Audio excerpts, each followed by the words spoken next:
ये कहानी है एक एमबीए पास लड़के की जिसे अक्सर सब दोस्तों की तरह मेरे कुछ फ्रेंड्स ने भी बाहर के सुहाने ख्वाब दिखाने के साथ साथ हर रोज़ बरतानवी मुल्क के शहर लंदन की तस्वीरें भेज कर ब्रेन वॉश किया। ये रात थी 28 सितंबर 2022। हम निकले अपने शहर रावलपिंडी को छोड़ते इस्लामाबाद एयरपोर्ट की तरफ।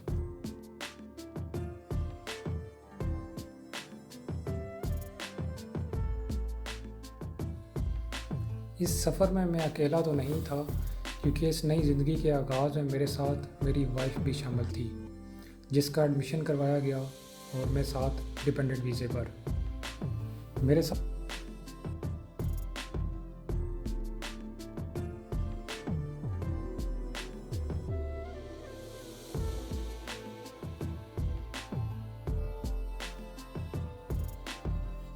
इस सफ़र में मेरे साथ रहिएगा। मैं आपको दिखाऊंगा कि कैसे हमने इस्लामाबाद से लंदन तक का सफ़र तय किया, और उम्मीद है आपको ये सफ़र पसंद आएगा। एयरपोर्ट पर इतनी भीड़ भाड़ को देखने के बाद पहले तो दिल थोड़ा सा घबराया, मगर फिर खुद को हौसला दिया कि ये फ़ैसला मेरा अपना ही था और अब मैं इससे पीछे नहीं हट सकता। अब जाने का वक्त आन पहुंचा था, और यहाँ पे मुझे वो सैफ अल मलूक का एक शेर जो है काफ़ी याद आया। मैं यहाँ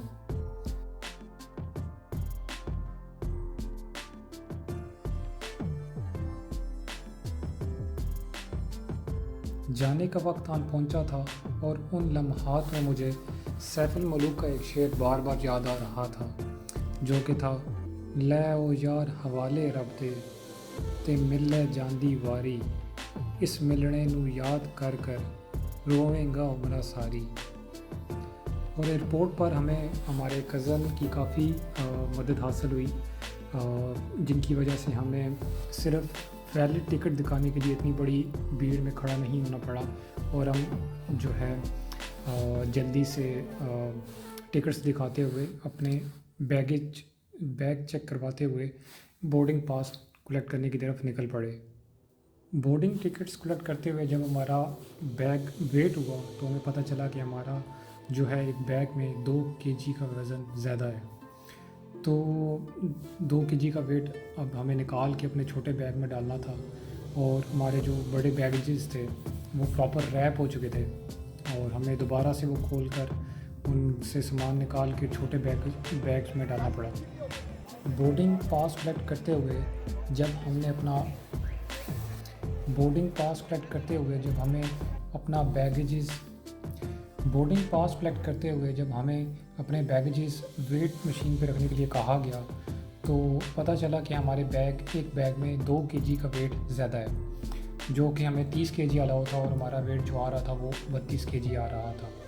तो हमें जो है वहाँ पे कुछ सामान निकाल कर अपने छोटे बैकपैक में डालना पड़ा, और जो कि हमें काफ़ी मुश्किल का सामना करना पड़ा। खैर, बैगेजेस एयरलाइन के हवाले करने के बाद हम निकले अपने आखिरी काउंटर की तरफ, जहाँ से हमें बोर्डिंग पास के ऊपर स्टैंप लगनी थी। और बोर्डिंग पास के ऊपर स्टैंप लगाने के बाद हम अपने टर्मिनल की तरफ चल पड़े। इस टर्मिनल पे हमें ये देखने को मिला, टर्मिनल से होते हुए हमें अपने गेट B3 की तरफ जाना था। और जब वहाँ हम पहुँचे, और गेट की तरफ जाते जाते मैं ये नोट कर रहा था कि यहाँ पे सारे जो है वो पाकिस्तानी शलवार कमीज़ में थे, क्योंकि मेरा ये मानना था कि क्योंकि साथ ही साथ मैं ये सोच रहा था कि अगर किसी ने यूरोप जाना है तो वो शलवार कमीज़ में क्यों जाएगा। खैर, फिर मैंने देखा अपनी टिकट्स को, तो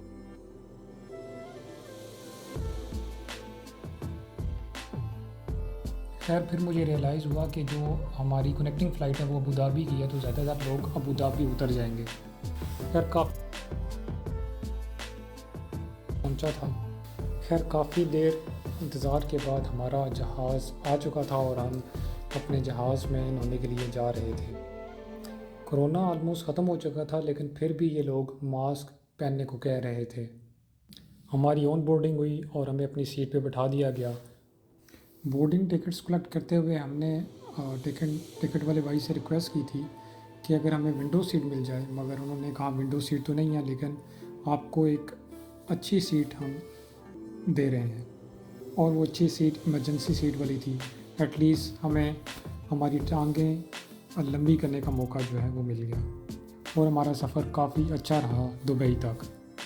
मगर एक बात यहाँ पे मैं ऐड करना चाहूँगा कि इस EY232 में डिस्प्लेस नहीं थे, मतलब जो सीट के पीछे स्क्रीन लगी होती है वो इस जहाज़ में नहीं थी। मेरे ख्याल में ये एक छोटा जहाज़ था तब, मेरे ख्याल से एक छोटा जहाज़ था तब, आई डोंट नो। और जहाँ तक खाने की बात करूँ तो खाना काफ़ी डिसेंट था। ऑलमोस्ट 3 घंटे की फ़्लाइट के बाद हम दुबई लैंड हो चुके थे और ये सोचते सोचते हमें नींद और आ रही थी कि हमें अभी 7 घंटे और वेट करना है दुबई में, क्योंकि 7 घंटे का डिले था हमें हमारी अगली फ़्लाइट में। खैर ऐसे तैसे हमने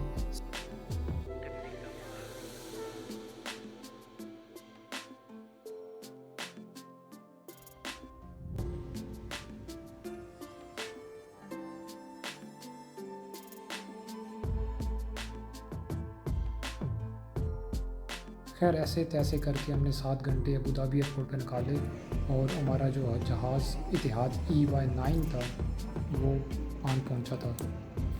और इस जहाज़ को देखकर ही काफ़ी बड़ा जहाज़ लग रहा था और ये जहाज़ पहले वाले जहाज़ से काफ़ी बड़ा था और ऑलमोस्ट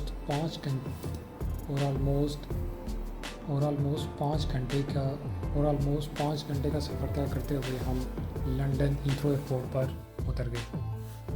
इमिग्रेशन चेक की लाइन देखकर जो है हमें भी पहले थोड़ा सा डर लग रहा था, मगर जब हमारी बारी आई तो हमसे टोटल 2-3 सवाल किए गए कि आप कौन सी यूनिवर्सिटी में जा रहे हैं और आप कहाँ पे जा रहे हैं, और साथ ही साथ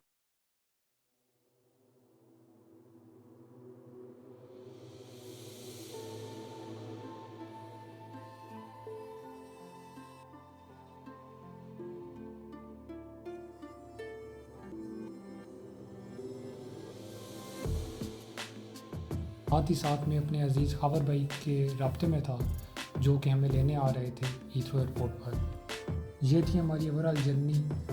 वीडियो आप मुकम्मल देखिएगा। I hope you guys like it. I hope जब आप ये लोग देखें आपको ये वीडियो अच्छी लगे। टिल देन टेक केयर, अल्लाह हाफिज़।